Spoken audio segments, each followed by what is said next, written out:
Yeah. Good evening, everyone, and welcome to our February council meeting.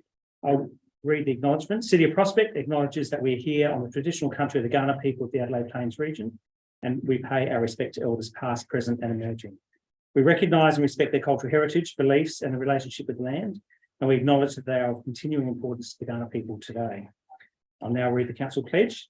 We seek wisdom and understanding as we face the duties of our united task, praying for the peace and prosperity of our city. Thank you all. And should start by wishing Councillor Chwee Nguyen a happy birthday this week. So happy birthday. On leave, we have Neil. Apologies, we have Neil. Declarations by members of conflict of interest. Are there any declarations of conflict of interest? No? Excellent, thank you. Confirmation of minutes. You'll see there's two sets of minutes, one from the 24th of January and one from the 14th of February. There's someone who can move that, please. Thank you, Councillor. No, sorry, Deputy Mayor Nelson. Any discussion? No, sorry. Someone to second? Councillor Mark Stanton. Thank you. There's no debate on that and there's no summing up. So all those in favour? It's carried unanimously. Thank you. Public question time. Welcome to the members of the public.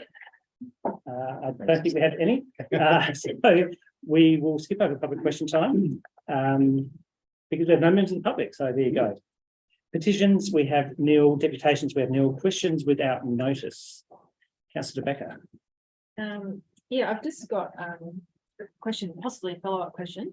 I'm just wondering through the chair, with the staff and CEO advise, is it possible, let's start again. Is there a budget bid for a thematic analysis coming before the council for budget deliberations? Mr. Pearce. Through the Mayor, the answer to that question is yes. There is a budget bid being prepared for council consideration on thematic analysis, and the broad estimate of funds in that are 50K to undertake that work, scope of which has been worked up, and it is will be part of the budget process. Thank you. Yeah, just thank you. Sorry, just for context, that was for heritage listing. So Yes. thank you very much. Any other questions without notice? Only one. Fantastic. We will move on to 10.1, City of Prospect Bylaws Review, Legislative Council Recommendations. Recommendations are in front of you. Anyone to move that motion? Councillor De Becker. Yeah, look, I think there's a lot of common sense in here as a bit of gender neutrality being employed. So I'd encourage those to support the motion, clear up the language. Thank you. Someone to second the motion. Councillor Chwee Nguyen. I think it's very straightforward, and that gender language is really important within today's society. So I do support the motion. Thank you. Any other debate? Councillor De Becker, would you like to sum up? I actually have a question. Just in regards to the difference between opinion and reasonable opinion. What's the definition in law of that? That's a really good question, which you're probably not entitled to ask, but I will okay. allow you to on this occasion. I'll see you. Miss Horton, can you take it? Can you answer that now, or would you like to take that notice? I can take that on notice. Okay, thank you. But you can continue summing up if you like. No, that's okay. Look, I know there's probably a good reason for it, but I think it would be good to be articulated clearly, because obviously this is to do with infringements and bylaws, and obviously we want to give as much power to our enforcement people as possible, but it would be really good to have a definition of reasonable just for the benefit of the public and elected members. Thank you. I encourage you to support the motion. Thank you. All those in favour? Those against? Carried unanimously. 10.2, election of East Regional Grouping representatives to Garrock. I was going to suggest that we suspend meeting procedures for a short period of time unless someone was willing to move the recommendation with a name attached to it. or whether we want to just have some time to talk about which nomination we're going to support. So I'll just call, is there anyone willing to move the nomination with a name attached?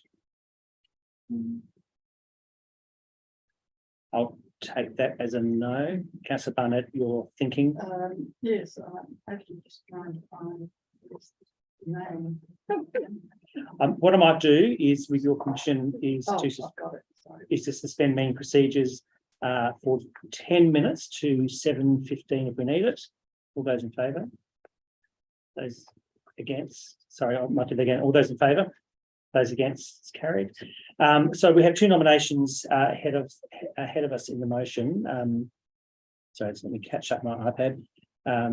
One is for Councillor Don Palmer from the City of Unley, and one is for the Mayor of Adelaide Plains, Yeah. Adelaide Hills Council Mayor Jane Claire Wisdom. Councillor Barnett. Yes, previously, when we voted, we had chosen councillor Don Palmer. Mainly because of only being in our eastern region of councils. Yep. And unless there's a good reason not to, we tend to support our region. Hopefully that might lead to us having some influence possibly, but that's not to say that now we have a supplementary election. Mayor Jane Claire Wisdom, you know, is also equally sort of well qualified and all that, but from the Adelaide Hills Council, and I think it was said previously, the Adelaide Hills Council seemed to be a bit of fringe council, perhaps, as far as Eastern region. Yeah, so that's the only reason I can really think about. So are you suggesting a preference in terms of who you would like to support? Well, I'd like to listen to what people have got to say. Okay.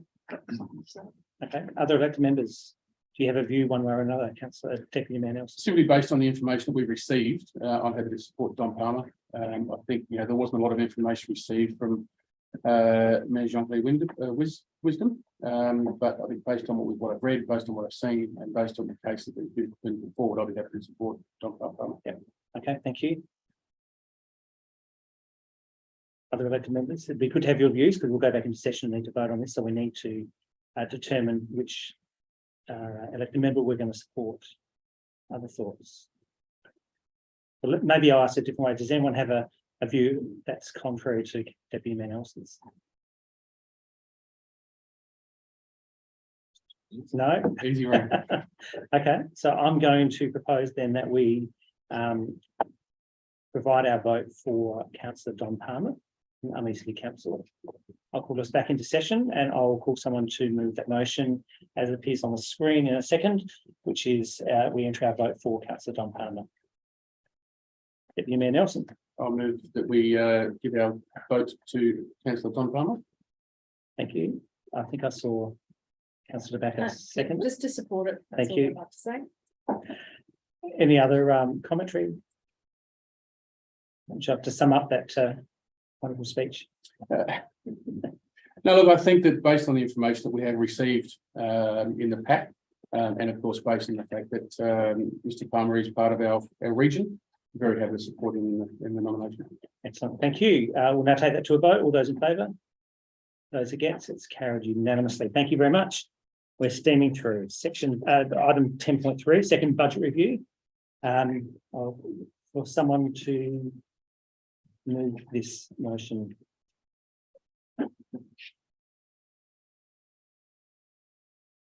Happy for anyone to move the motion. Thank you, Councillor Barnett. Yes, I moved that way as a recommendation. And it's about that we're noting the report about endorsing it. And I think we seem to have two of the indicators, you know, two plus and two sort of negative, which is better than having none plus. I also just like to point out on page 25 that it includes suggested community grant $10,000 to allow the Ivanham Pocket Park to go to the community. I think that would be a good thing to support. Have lots of interest down there from residents. So that would be good. So I commend the recommendations to you. Thank you, councillor. And it was remiss of me not to just point out one small error in the papers on page 27. There is a table there at the top of the page that talks about the total net favourable adjustments. It says 3.6 million. That is a typo. It should be 170,953. It doesn't have an impact on the recommendation or on the motion, but it was just a typo on that table. Sorry, I should point that out a little bit earlier. Councillor Backer, do you want to second? No. Okay, still looking for someone to second the motion. Councillor Tweeman, thank you. I'm happy to second the motion. Just a question.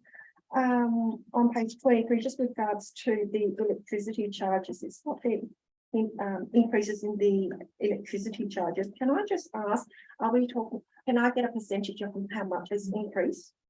CEO? Ms. Moon? Through the chair, I have to take that on notice. That was to the latest, I guess the LGA electricity tender that we have been workshopping and inform council as to exactly how much is unable to advise. But that is the additional cost to our budget that we haven't had. Just and then another question, just in regards to the infringement income, that's a big amount. I don't know whether to be happy or upset, just in terms of community perspective, and just recently something on 508 about an infringement that one of the residents received. That amount, is that are we still using the contractors that we have engaged in the past to go out and actively Fine people. find people? CEO? I'm going to kick this to Mr. Pearce in a moment, but before I do, I'd like to put into context for members and just remind members of what's been going on in the world for the past couple of years. So obviously COVID resulted in a dramatic reduction in general parking and turnover compared to the status quo in the Village Heart. Add to that the fact that during and in fact before COVID, we had some significant staffing challenges within the General Inspectorate. And as a consequence, what we saw after we resolved those staffing issues in early 2021 was more than a doubling of capacity within that team to go out and enforce community standards, whether they're expiating or not. The staff were more visible and more active in enforcing community standards. And of course, that resulted by itself in a significant increase in expiation revenue beyond, in particular, the basis, which was already reduced from COVID. Add to that the increased turnover in parking in the Village Heart and elsewhere, and you start to contextualise and understand why the revenue's gone up so substantially. And you've probably seen similar trends, although not as much, because again, add to this a dramatic increase in staffing capacity in that team due to the resolution of some staffing issues in that space. In terms of contractors and other issues, Mr. Pearce, do you have anything to add? Through the mayor, I do, and we do still engage contractors, but we do so on an ad hoc and also an as needs basis. So the vast majority of the revenue or the income from infringements would be through our own county staff. The contractors are mainly engaged for weekends or for issues that we've had, say, for nighttime activities such as around the Sea Temple area and so on. So yes, there's the uplift in revenue from the infringements, but there is also the education piece that we are trying to undertake too, which is our first approach with this. Our first approach is always educate, not expiate.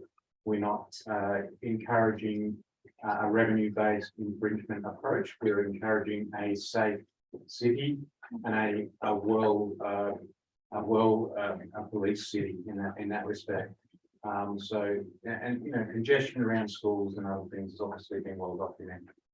And that's what has actually made the uptick, as the CEO has also mentioned, new staff who are performing, you know, their duties very diligently.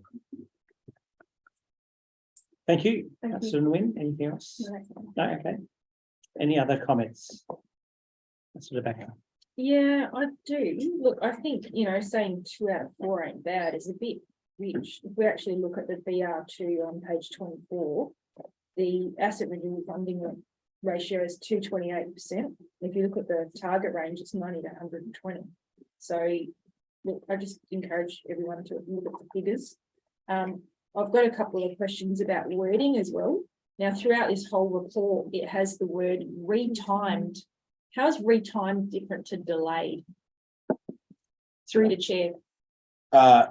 Through you, acting Mayor Root, it's not, but it is to say rather that, and this again has been a discussion that's been going on in council since my arrival, that the need to align our capacity to deliver capital works spending is a critical need for us as a business. And there has been, and I think it's been consistently documented in recent years, an inability on the part of the administration to meet the challenge in terms of spending all the money you give us to deliver capital works. This year has always been the year we earmarked to put aside to correct that. So in other words, we carried forward a heap of capital works spending into this year from last year, not really knowing what the new team in the restructured council could deliver, and understanding that the first 3 to 5 months of this year would be challenging in that regard due to significant staff shortfalls in any event. Again, discussions we've had with members before around things like project management capacity, project management frameworks, and all that sort of thing. That work has been underway on. The transition year is 22-23, and the need for us to retime projects into 23-24, knowing what our capacity is now, and understanding that we are about to move into a budget process where we can take into account the works that you're about to retime and make sure that we don't overcommit next year so that we're not doing this again and again and again. We hope this is the last time you're going to see this scope of what are in essence carry forwards, but which are not carry forwards at the end of the year. These are changes we're making to the budget now to avoid the need to carry forward so that the community have complete visibility over what their rates will buy them in 23-24, rather than carrying forward expenditure from last year and in essence the complaint that we've had in the past from councils, which is re-rating for the same expenditure 2 years running. That's not going to happen this year. I don't know if that answers your question. It's not easy to answer it in a way that doesn't sound really bad. Because it is a big well, look, we would love to be able to build all of this, but we can't. We can't build it all this year.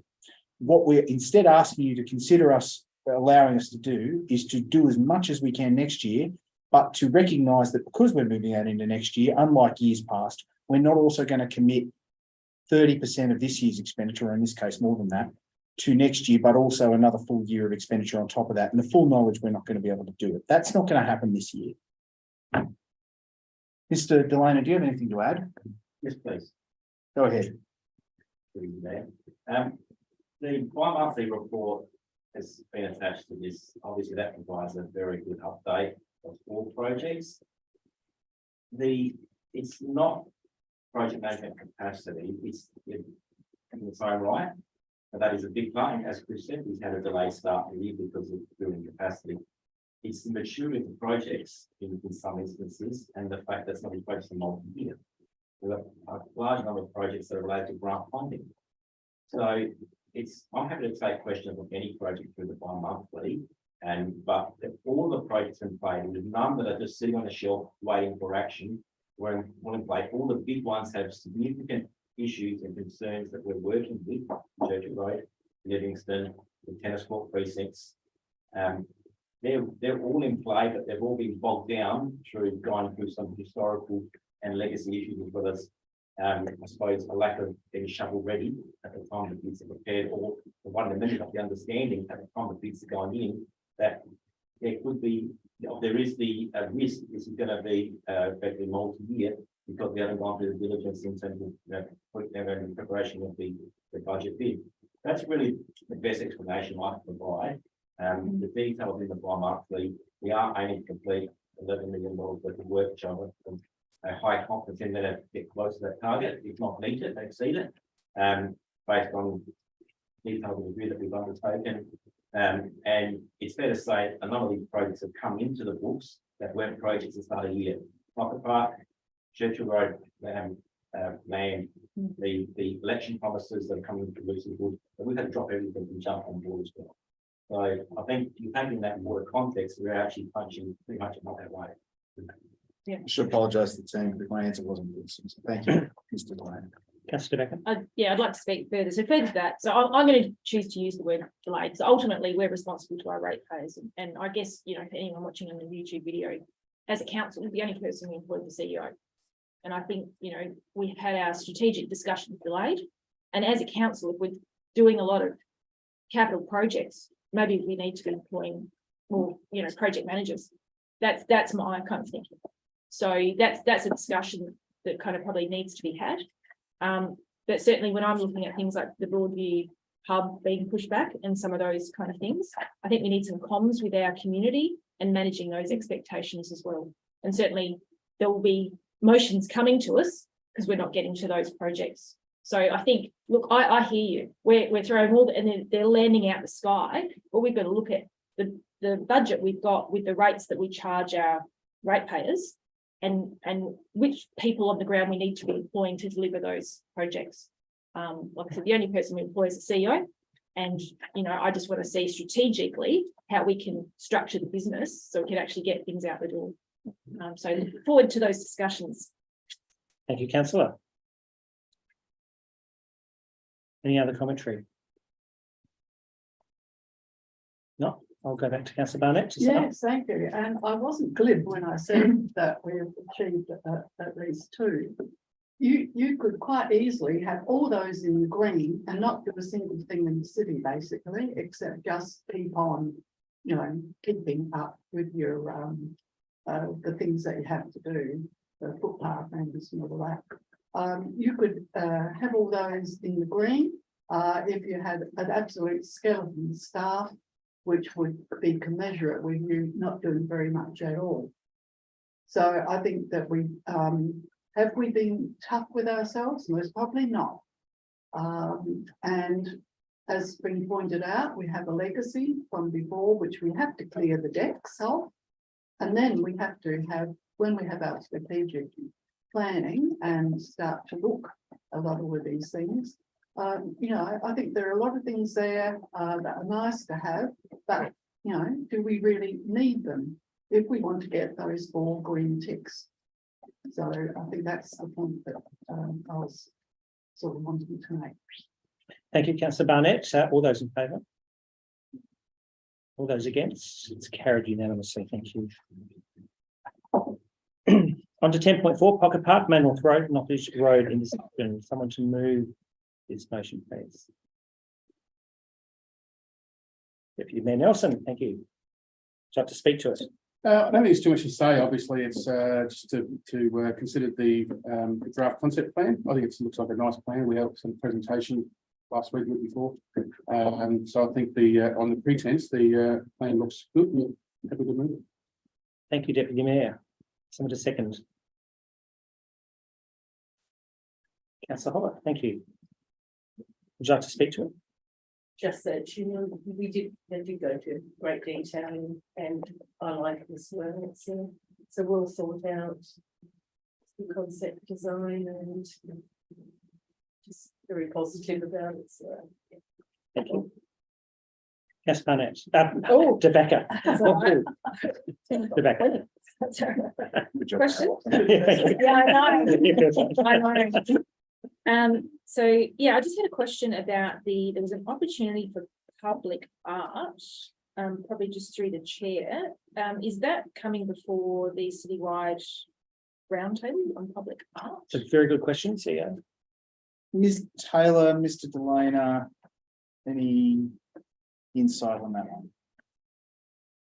Through the chair, there's more work to be done. It's really just conceptual at this point, but there's the public art.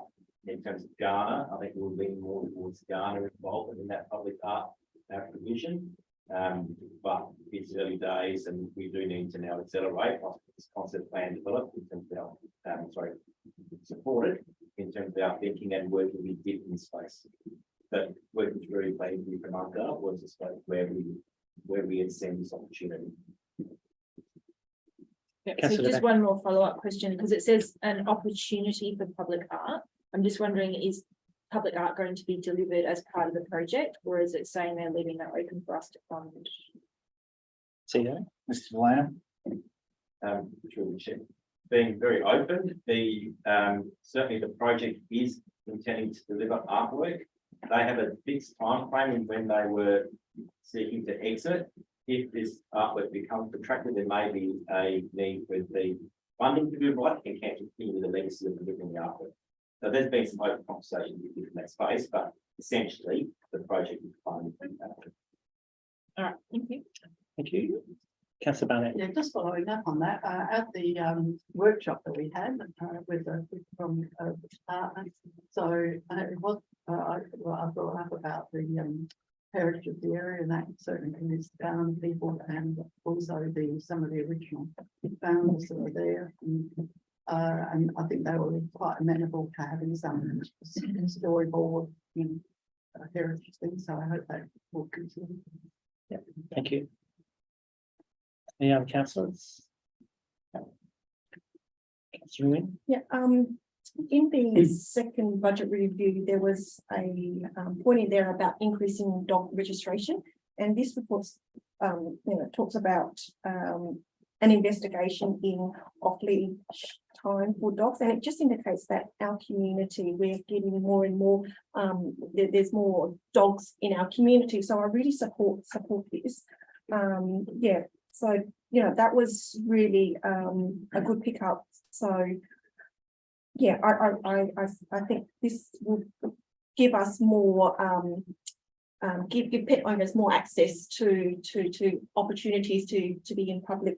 And the other thing is when Dick came, I just want to commend staff and how I just feel that the work, we've come a long way working with Dick, and I just really want to commend that to staff. Like I've seen things progress, and just communication and just the flow of information has improved greatly, and I hope that relationship working with Dick will continue. Thank you, councillor. Anyone else? No, just from the chair briefly, I'm delighted to see what this is looking like, and as the local ward council, along with Councillor De Backer, of course, is in the central ward. But that aside, I think it's fantastic that the local member has delivered on her election commitment very quickly. I really commend this going out for a second round of public consultation. I think that's a really important part of the process. And just to pick up on something that Councillor Nguyen said, I think the relationship with DIT has been spectacular on this project. We haven't always seen that with projects in the past, and I think that absolutely should be commended. So just thank you for calling that one out as well. So I think it's a very exciting opportunity for us.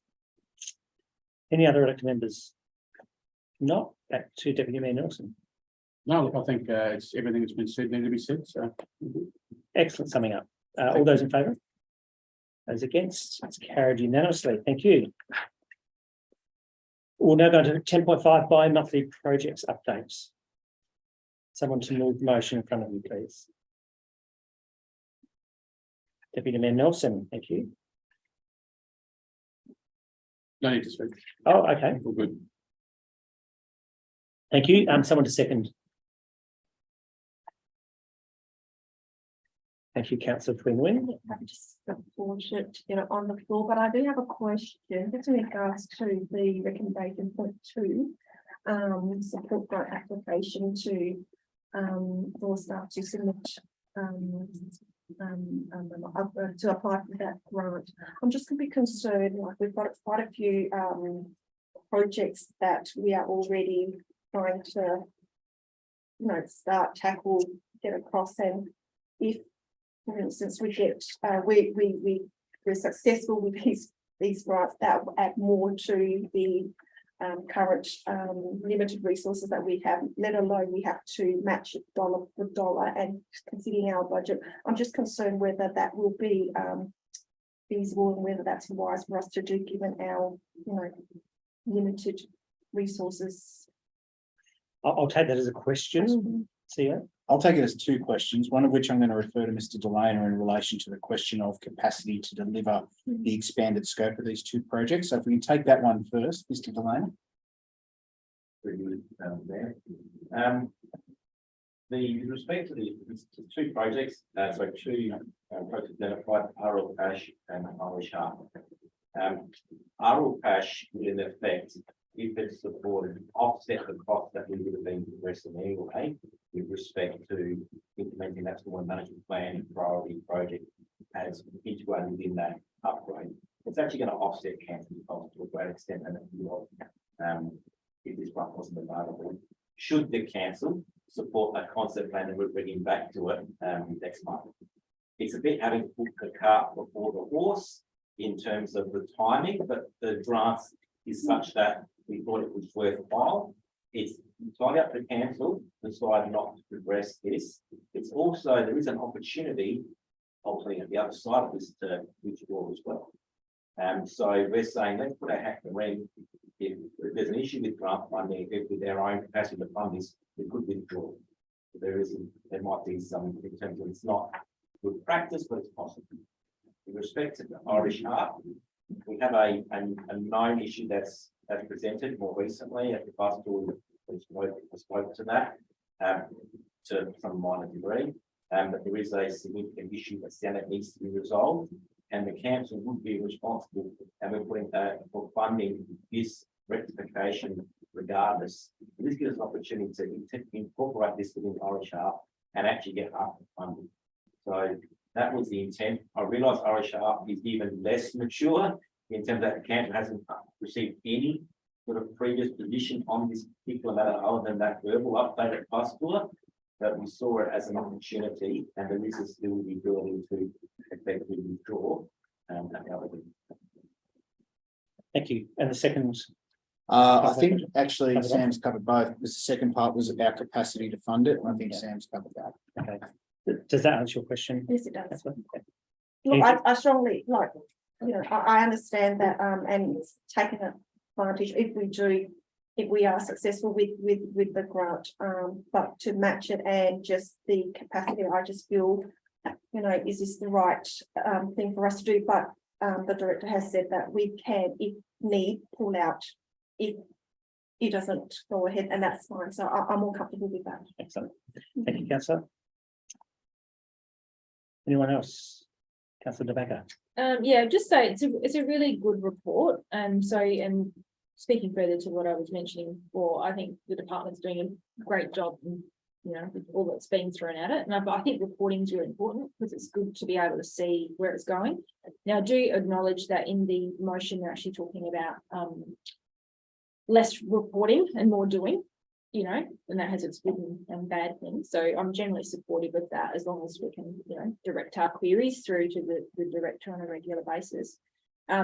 But I suppose, you know, I'm really keen to, you know, the things that we've got in the system that we're either communicating really well, giving approximate ETAs, and there's a few things that we've kind of missed. So one of the disappointments I found in here was the men's shed. Now, I know we did get funding from someone from the public in good faith to build a men's shed. Now, my understanding is a class, so sorry, I should give you the page number here. If anyone else can find it and pull it out, be appreciative. But basically, there was a men's shed expansion done, and that was together with donations. Page 81. Yeah, thank you very much, Councillor Stanton. But there's a note that there was no approvals to be a, you know, habitable space. Now, it's a shed where tools are. So I guess probably through the chair, question, why does it have to be a habitable space? And two, it says there's a budget bid coming to us, and I'd really like to know what that budget is and whether we can indeed afford it. So through the chair. Okay, see you. Mr. Delaney? Through the chair. So thank you for your question. In regards to the maker shed, the donation that was received is only able to effectively deliver a shed, effectively a gulling shed, and the classification provided through development approval was really just a storage facility. The undertaking of work activities, grinding, welding, escalate the classification of that structure, and then requires the different elements to be incorporated in terms of essential services provisions, i.e. fire extinguishers, smoke alarms, and other elements, as well as fire separation in terms of fire retarding between other associated dwellings and structures. But that this $40,000 was provided by a benefit didn't cover that cost. But at the moment, it's being used for storage purposes, and what we are seeking to do is what we are currently doing is getting some better design understandings for what's required. We're doing effectively our building building officers and consultants with respect to what's required, and then aligning a budget with that. I don't have a fixed number with members tonight, but there will be something developed as part of the budget bids in the coming 2 weeks. Just one more Okay. tricky Yeah, that's it. question. Is it under 50,000 or over 50,000? Oh, I think the directors indicated we don't know yet, so I think we'd have to take that on notice, Mr. Delaney. I don't have any sense of scale. I haven't the data. Okay, no, that's fair enough. Data to be able to. Yeah. But no, thank you for the update. Councillor Back, anything else? Any other commentary or questions? Answer the question. A brief question because you're about to sum up. Can we take this in parts? I'm happy taking part. Yeah. If there's nothing else, Councillor Deputy Mayor Nelson, would you like to sum up? No, look, I think it's obviously we always want to be promoting doing the grants. I have a slight issue with point 4 would be my only point. Just being the fact I wouldn't want to be postponing any updates further while we're having the delays that we're having. If anything, I want to bring updates forward. I think it's a very good recommendation. Okay. Thank you. I will take it in parts as indicated. So I'll go first, obviously, with recommendation 1. All those in favour? All those against? Carried unanimously. Recommendation 2. All those in favour? Those against? Carried unanimously. Recommendation 3. All those in favour? Those against? It's carried unanimously. And recommendation 4. Those for? Those against?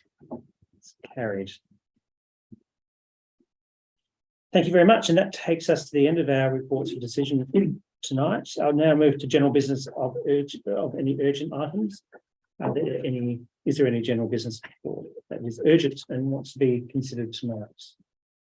I'll take silence as no. Reports for information, 12.1, Merrill Monthly Activity Report.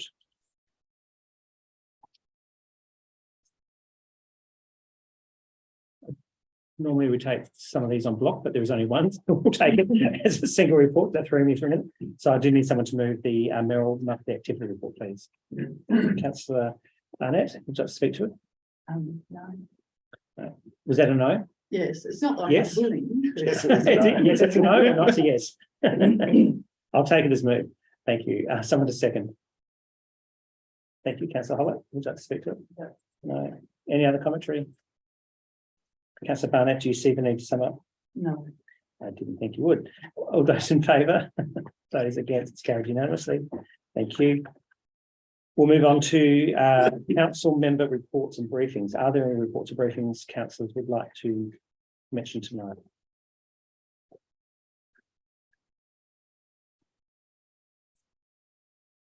Okay, there's a no.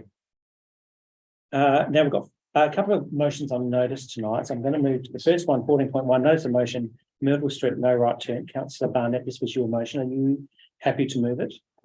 Yes, so I don't need to read You it out. don't, no. Oh, that's very good. I just commend, this, so it's, looking at, including this, in the integrated, council's integrated transport, plan.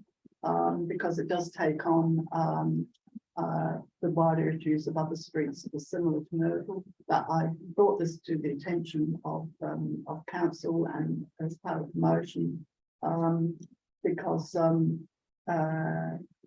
yes, it's sort of a change that was perhaps welcomed by many at the time. And then the change was reverting back to the status quo, and because, you know, the thinking was there that, well, could we have a bit more opportunity to look at this in line with our integrated transport plans. That's one of the reasons that I brought it to council. And also that the member for Adelaide, Lucy Hood, has also taken this on board and referring it and speaking to the department, Minister of Transport as well. So I still haven't heard anything back on that. So I think that you know, I think it's just another one of those big problems that we have, particularly with streets in the grid going sort of east-west or west-east, and connecting up with the main transport routes. So I commend this to councillors, please. Thank you, councillor Barnett. Do I have someone to second the motion? Councillor Becker. I do, and look, I like councillor Barnett's language and consider. So it's part of the wider integrated transport plan. May I just note, just for the benefit of governance, that the hyperlink didn't seem to work, that councillor Barnett has supplied, but I did manage to get it up, and it was basically the original works notification showing that diagram. Yeah. So, and yeah, I agree that we need to consider how it's used in a wider context since the changes have been made. So yeah, I support the motion. Thank you, councillor Becker. Anyone else? Councillor Stanton. I won't be supporting it, unfortunately. There's a couple little language things in here that just rattle me, such as rat running. Rat running to me is not, it's not a thing, it's just the legal use of the road network by legal drivers doing what they are allowed to do. And I think rat running seems to demonize and almost criminalize these users of the road network. So I just, I don't like that language. I think it's I think it demonizes people who are just using the roads for what they're being used for.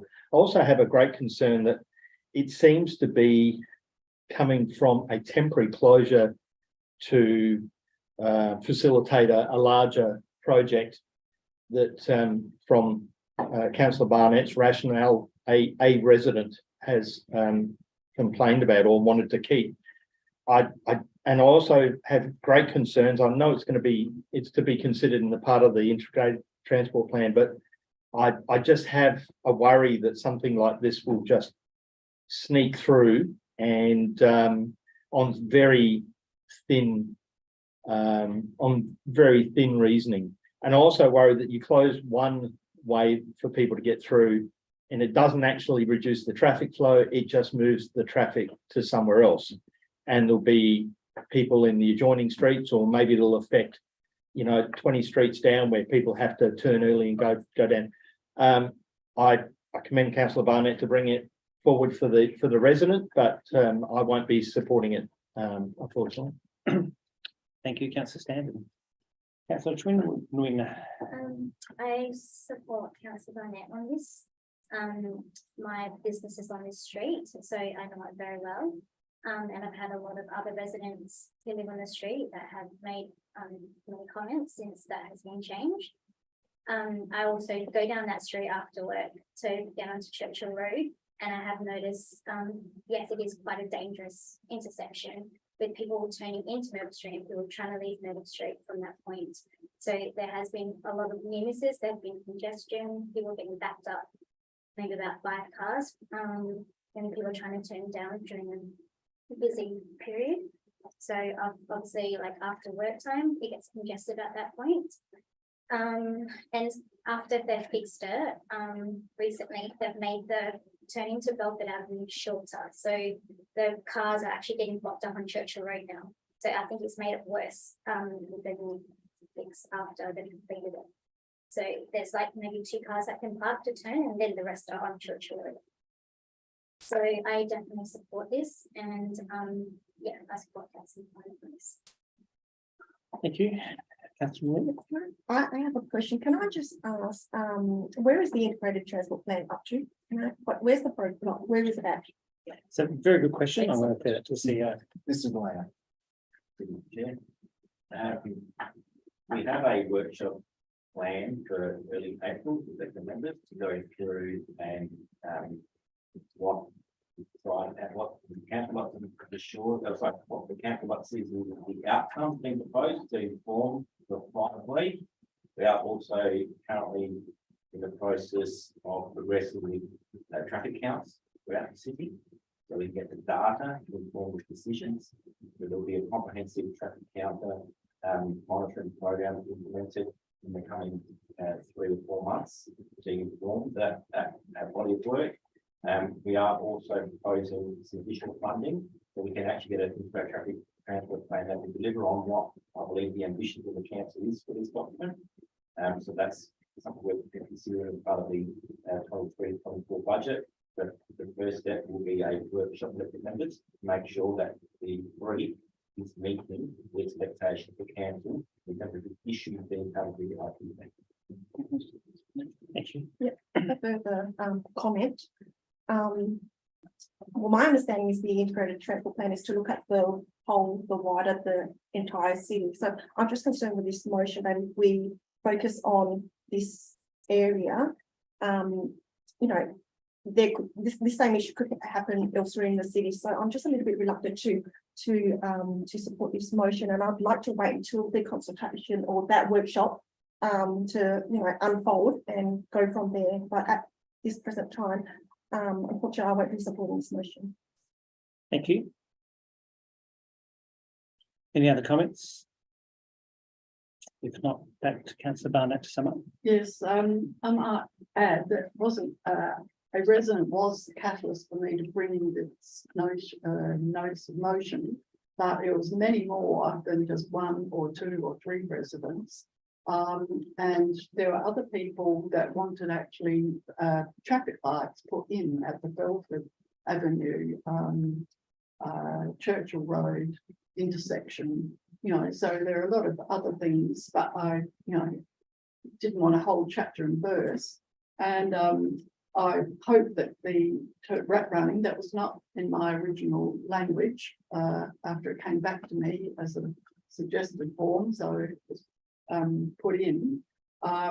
If people aren't happy about using rat running, they could quite easily have used from motorists or whatever using council's local streets. This could be happening in just about any other part of any of your wards, and I would sort of support it if you brought it up, because it is a problem. It is a problem in that particular Belford Avenue where the railway crossing is, and we get a lot more traffic than say what you would in perhaps another section of the city that doesn't have a railway line going through. It's particular to Westbourne and Northbourne. So I just think if you just look at the concept of what it is, we're just asking, this is the tip of the iceberg, which I think we will discover. And so that's the reason why it was brought up now, not only to keep good faith with the residents there who had to put up with this, but also to explore what other areas in our city are also in a similar, have similar dilemmas. And I'm sure we'll be exploring all of those in our integrated plan. So this is just sort of, another, another cab off the rank in our integrated transport plan. So I'd urge you to reconsider, some of you, and just think in terms of, well, you're here to support, we're here to support our residents throughout the city, regardless whether it's in the ward or not. So I urge you to support them. Thank you, councillor Barnett. I can't allow you to speak, unfortunately, because councillor Barnett's already summed up, so I'm going to have to go straight to a vote. So sorry about that, councillor. All those in favour? Those against? It's carried. Sorry, I was just doing my sums very quickly in my head. It is carried. Thank you. Okay, item 14.2, notice of motion, shade installation Stand Watson Reserve. Now, this is councillor Nelson's motion, but I do understand there might be an amended motion before tonight. Yes, thank you. So I might, I assume, sorry, Deputy Mayor Nelson, I presume you will want to move the motion, but you might want to talk about the amendment as well. Please, I would appreciate that. So yes, look, I did give some preamble there, following our previous meeting. Following on from that, obviously through a number of meetings and requests from the residents around sort of Charles and King and the streets in the sort of the northern side, there was a danger for children's, without having the shade across the Stand Watson Reserve during the hot summer that we have had, and those temperatures when they reach above 30 degrees, the play equipment there becomes very hot. There has been a risk of burns for children, which is obviously an unacceptable risk for us. I'm still coming to grips with how we can allow play equipment and playground equipment to be without shade, which is quite a major issue. We also had premature aging and deterioration of the equipment without having shading over it with the UV rays. Following my original motion, I had a discussion with the Lions Club last Friday. They put their hand up to support the shade. They'd like to come to the party and work with us to do it. So again, further conversations with them is if we could look at allocating around about $10,000 or upwards of $10,000 to the cause to support them and like a co-contribution, and they will then help us to bring that to light.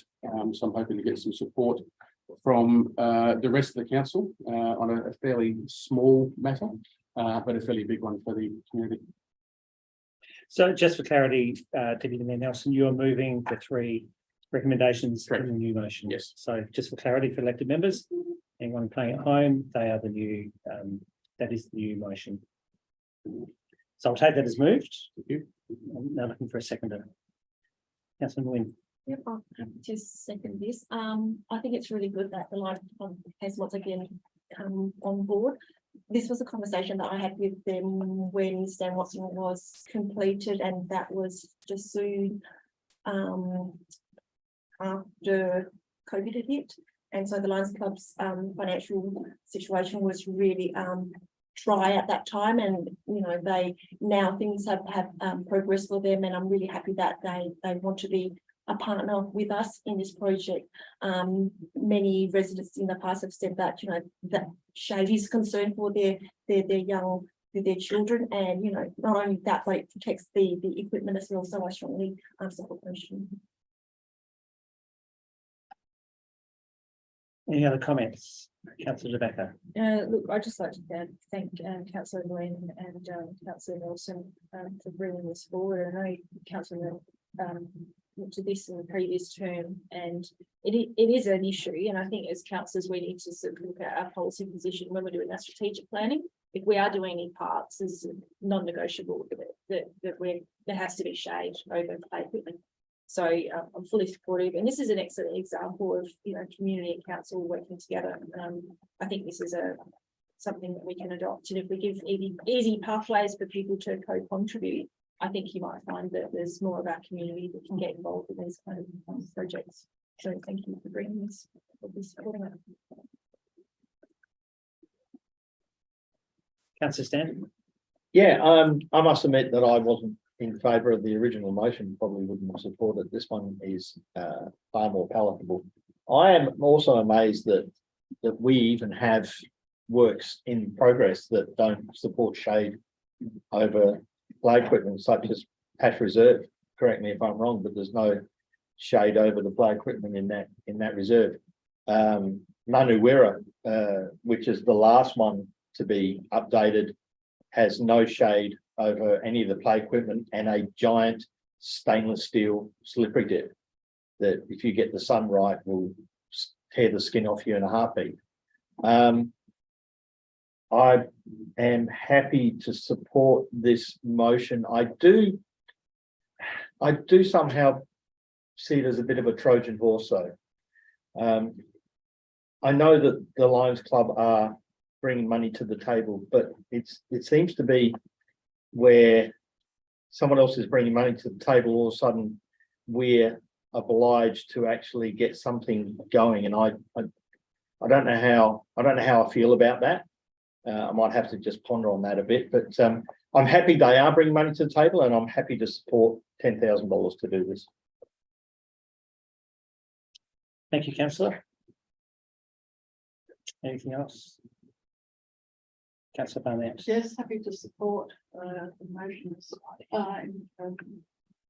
Anyone that's been brought to us, I think it should just be a standard, protocol or whatever procedure that when we're designing playgrounds, it's obvious that particularly ones, where it's like the slippery dip, contact with skin, that this should just be a given. I'd like to add Broadwood Park, same thing there. So I don't know if we in doing doing this one, because we've got the Lions Club, but perhaps there should be a review of the playground equipment and all of our things, and just note, well, where do we need the shade? I do note that when we had the workshop about the Patch Reserve, that our own landscape officer said that there was shade from the trees there, because that was brought up, if I remember. So I don't care whether it's shade from trees or shade from the shade cloth. We just need it. And in a country like Australia, skin cancer, I'm going off to have skin cancer removed. I know him too well. I think others listeners probably know how important it is. Thank you, councillor. It sounds like a very good topic for a future motion in terms of deep waters. Any other commentary? I just have a question. I'm not quite sure who asked this question of the CEO, but it's probably almost a question for Deputy Mayor Nelson. So the $10,000 will be allocated from City of Prospect as a future bring forward. However, is the balance going to be funded from the Lions Club up to the 50,000? So I'm asking you that question, but you probably don't have an answer to it. Well, through you, Acting Mayor Groot, the way I would interpret this motion, again, staff are going to have to take this and run with it, is that we're going to be engaging with the Lions Club, contributing up to $10,000 and doing our utmost, whatever they can give us, to try and deliver this piece of infrastructure. And clearly, that is more than just a question of how much. It's a question of who delivers it when. There's a whole preamble in the comment in the motion around approvals processes required and everything else. And clearly a procurement process would be involved as well, and then some project management on the back end. Mr. Delane, anything to add? With the chair, I have spoken with Councillor Nelson, leading up to this. There is obviously a vast contribution will be through the Lions Club. There is a need for us to meet and thresh out what the in-kind contribution is in terms of that other project management or consultation or what they're doing, how they can assist in this project. But effectively, if this is support, then we'll go away and have those discussion considerations and potentially put another and then confirm the funding amount through VR in terms of the income and expense. Thank you. And the second question, which the Deputy Mayor might want to address in this summing up is who's actually project managing this? Is this a council project or is it a Lions Club project just for the minor parity? The devil's in the detail, no doubt, but I think I'm going to have to take this one. If it's a Yeah. council reserve, we manage it. Yeah. I don't think there's much question of that, Mr. Delano.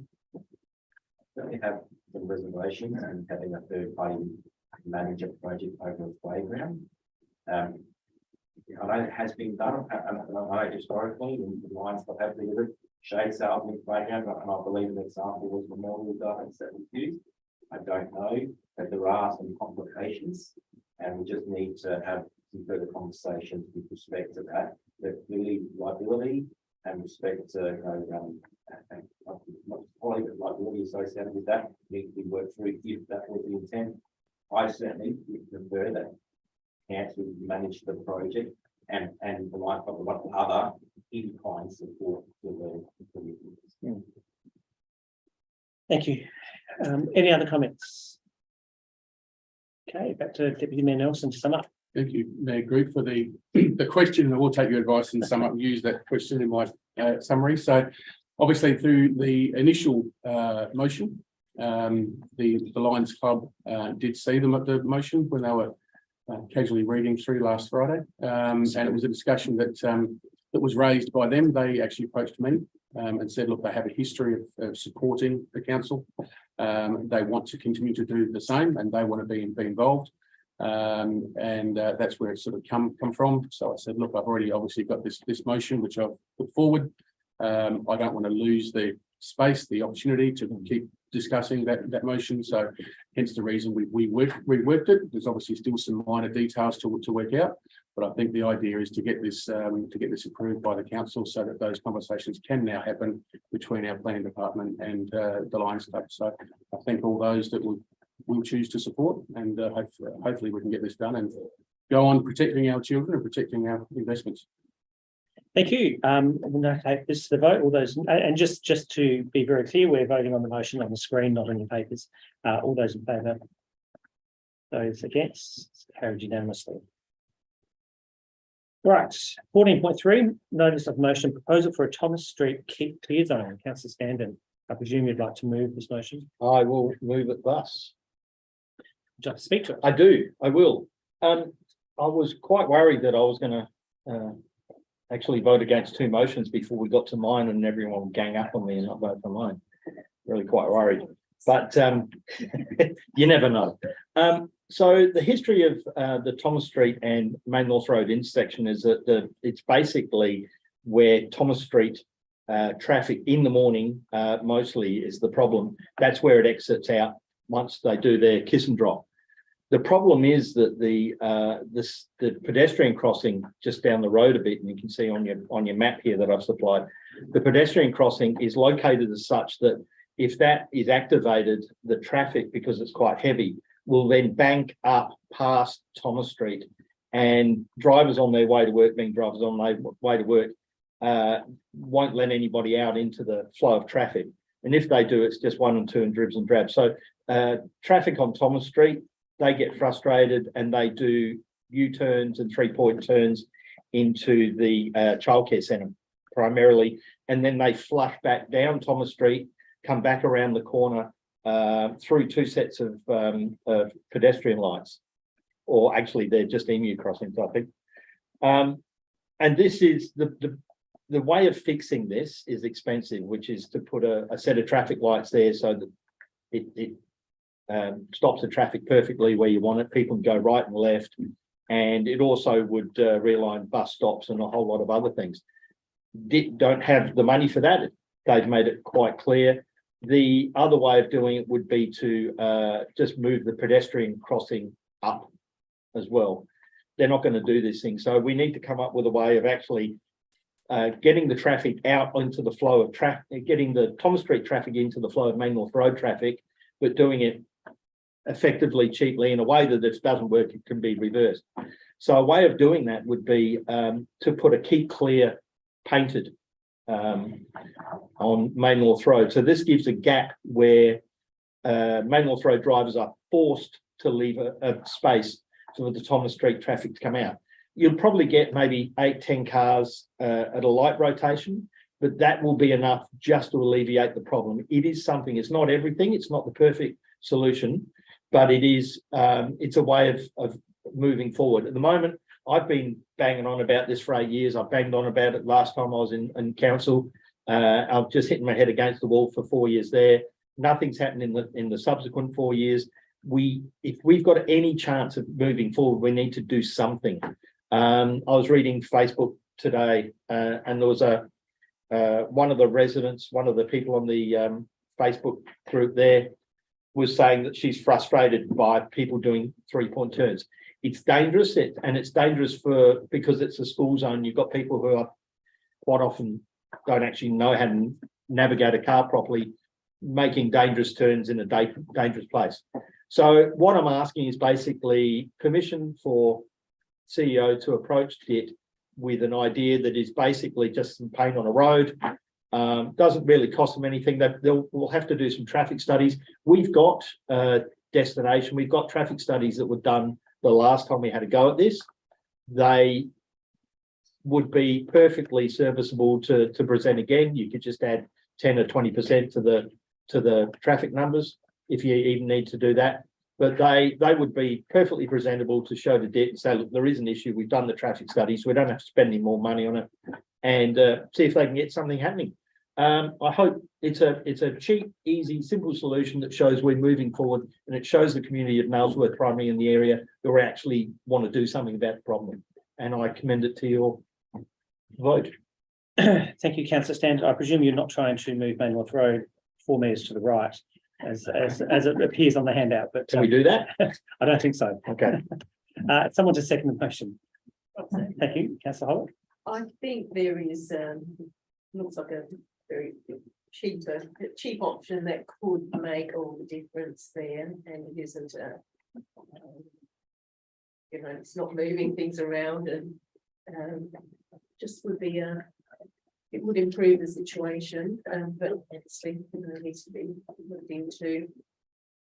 Might be the cheaper option, and not do too much at all. But I think, like you said, 8 cars moving in, where normally you'd get, maybe 2 or 3 is a lot more cars. That's 5 moving each time when you've got that gap in the road there. So I think support that, yes, definitely.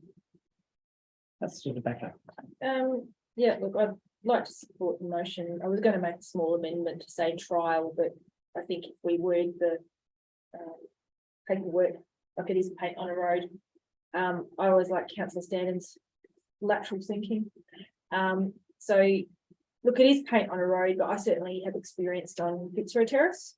If it does say keep cleared, 9 out of 10 motorists are generally pretty respectful. So it's just to encourage better traffic behaviour at that time of day. And it really is sort of particular times of day. I suppose the only danger is us proposing a solution to a problem and we're not traffic engineers. So I think it's a great suggestion and we need to frame it as that. Could you consider? We love those kind of words. So I'm going to support the motion. Thank you, Councillor. Anyone else? Councillor Tweeney. I'm happy to support the motion vote. Initially, I was thinking, that was a keep clear zone is a suggestion, but I was also thinking maybe something alternative to that, like, so that because we're not, in the traffic, they could come up with another solution. But, in principle, really happy with the motion, and I support that just to get the flow going. And I know what it's like, from a school zone and just trying to clear that traffic. So it does get really busy. So I support the motion. Thank you. Any other speakers to the motion? Councillor Barnett. Yes, I thank Councillor Stanton for bringing this again. We've always had battles when it's about moving pedestrian lights and traffic lights because they cost, before it was hundreds of thousands and now it's probably a whole lot more. It's always been a dilemma there, with the Yeah, I think the Keep Clear, I've seen them on Green Hill Road and other roads. And again, as Councillor Backer said, well, you can only hope that a lot of motorists will respect that. Not many do, but others do. And I always give a nice smile to those that have. It's, you know, I think obviously there are examples, you know, that we've seen around the place. So let's hope having the approach might bring something there. Apart from the fact, I know the RAA must keep on thinking, well, how many times do we have to hammer home what the actual road rules are, because they're supposed to give way at any rate and let you win. You know, so perhaps that's another little lever approaching the RAA as well to help assist with notifying people about the rules. Thanks. Thank you, councillor. Councillor Twinring. Main councillor Swindon on this, and I'm just disappointed it's taken me 8 years to try to get this through. It seems very logic, and you know, you're voicing what the residents and the locals are feeling. So just wondering why it hasn't. It's you know, just to be looked at. It seems like quite an obvious, easy fix, not costing too much. So I support you on this, and hopefully it gets resolved soon. Thank you. I'll take that as everyone has spoken who would like to speak. Councillor Stanton, just to sum up. I will sum up briefly. We were lucky, acting Mayor Groot and I were lucky to have a little corridor consult with the debt people when they were here a couple of weeks ago, a week ago, whenever it was. And there was conversation that this treatment with a Keep Clear has been used successfully in a very similar situation elsewhere. And just in our very brief chat with them over there, there was a lot of nodding heads. So hopefully we're pushing on an open door with this. And the other thing too, if you commend it tonight, what I'll do is I'll get a little social media activity happening and see if we can get the mums and dads of Knaresworth Primary to email and send stuff to the relevant ministers, and see if we can get a little bit of traction from them as well. But I commend it to your vote. Thank you. Excellent motion, Councillor Stanton. All those in favour? Those against? Carried unanimously. 14.4, St Helens Park Rotunda. Councillor De Backer, I presume you'd like to move this motion. I would like to make this motion. Over to you. As a former, you're the four. You still. I've got that memo. No. But just a question through the chair. As the acting mayor, you're still a representative of the Central Ward. Correct. Yes. Yeah. Okay. So as a fellow Central Ward. That sounds better than former. Okay. Fantastic. Yeah. So I'd like to bring forward this motion in regards to St Helens Park. So I'm going to read it out. So we request point 1, request a report on the condition of St Helens Park Rotunda and an update on investigations associated with its repair to be presented to the April council meeting. And 2, supports a budget bid for its repair being prioritised for consideration by the council as part of the 2023-24 annual budget deliberations. So I'll just give you a bit of background. So if any of you have been to St Helens Park in the last 8 months, you may have noticed the sad little rotunda has fencing around it, so you can't use it. It's a very popular park. I'd say our premier park, but you know, that's speak twice. It's a lovely park, and it did used to have the beautiful St Helens house on it. For those of you that might not be aware, that was entrusted to the council, and it was deteriorated and had to be pulled down. So it's not a good look in the first place. There were columns from the veranda saved in order to construct the rotunda back in the 70s, Councillor Leineck? Yeah, 77 was when the townhouse was demolished. Yeah.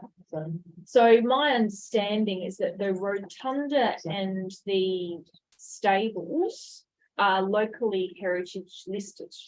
And I'll be following up stables outside of this motion. But we've had quite a lot of feedback from residents that one, they don't know what's going on.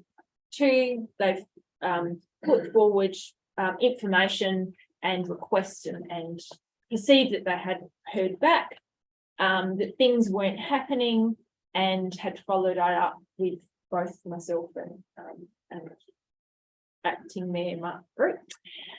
Saying councillor, but it's not right. And so I think this motion, what it just seeks to do is get the details on why the work hasn't been complete, what contractors we've engaged and how we're managing them, and asking the big questions. So there is no other shelter that I'm aware there. So what we're lacking is shelter. Obviously the precinct is heritage listed, but my understanding the issue is really just the columns and the support of the columns. So I guess what this report is seeking to do is get all that information in a report form, come to us in April, and what I've suggested here is supports a budget bid for its repair, or the report might say otherwise, replacement or whatever the case may be, for consideration by council. Okay, so I'm not saying it has to go to number one, but we've got an obligation not just to do new and shiny things. We really need to look after the things we already have. And especially when this has had work done on it as recently as 2020, I don't know why a condition report wasn't done by the then contractors at the time.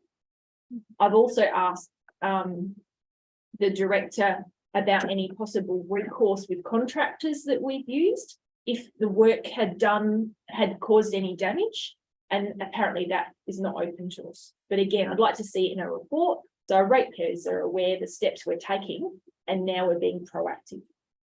So I'd encourage you to support the motion. It's a shame I've had to bring it to the council meeting. Usually this kind of things we deal with outside of the council meeting, but a bit like the heritage street signs, we'll kind of need to get some action.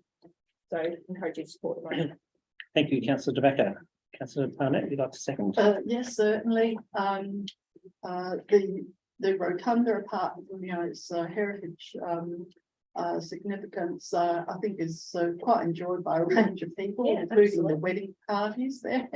And also any event that's held there as well. So it really needs to be safe for people to use, and its heritage, respected. So fully supportive of the motion. Thank you. Anyone else like to speak to the motion? Councillor Nguyen. Support this motion as well. I'm just thinking in terms of shade and, what people do there, kids and, now that it's not available. And it's just a shame that, 2020, yeah, 2020, and then it's in the condition it is now. So I'm happy, the report will give us more information. And then we can then look at considering what needs to do to bring this rotunda back to life again. So happy with the motion. Thank you. Councillor Standen. I'm extremely happy to support this motion, and I don't know why I didn't think of this before, that if you want actually something fixed in this city, you get a report on how bad it is. And it's a shame we have to do that, but it's a fantastic way of shining a light on something so that it has to be fixed. And I think it's a great idea, and I wholly support this motion. Thank you. Any other speakers to the motion? No, just from the chair's perspective, I not that you require my vote tonight, of course, because we have an odd number in the chamber, but I certainly would support this motion as well. I know there was quite a bit of chatter about this a few months ago on 508 on the Facebook page, and at that time I've got some assurances from the CEO that we weren't demolishing it and replacing it with grass, because that's what some people had heard in the community, and we made sure that wasn't the case. So I think this is a great report. I look forward to seeing it as well and seeing what we can do to maintain that little bit of our history in that very important part. So thank you, Councillor De Backer, for bringing this to the chamber. Any other comments? If not, I'll hand back to Councillor De Backer to sum up. Look, briefly, just mentioning on the council standard condition report. So I did notice that some of that work, if I'm not mistaken, is being deferred.